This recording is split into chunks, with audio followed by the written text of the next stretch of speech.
Excellency, Benigno Edsa. National anthem to be followed. Sana sa susunod ng pagbisita.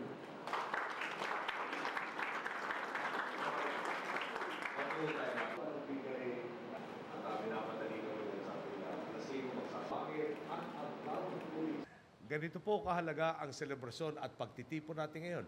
Ang bagong terminal na ito ay maituturing nating isang malaking tarangkahan na magbubukas ng mas maraming oportunidad.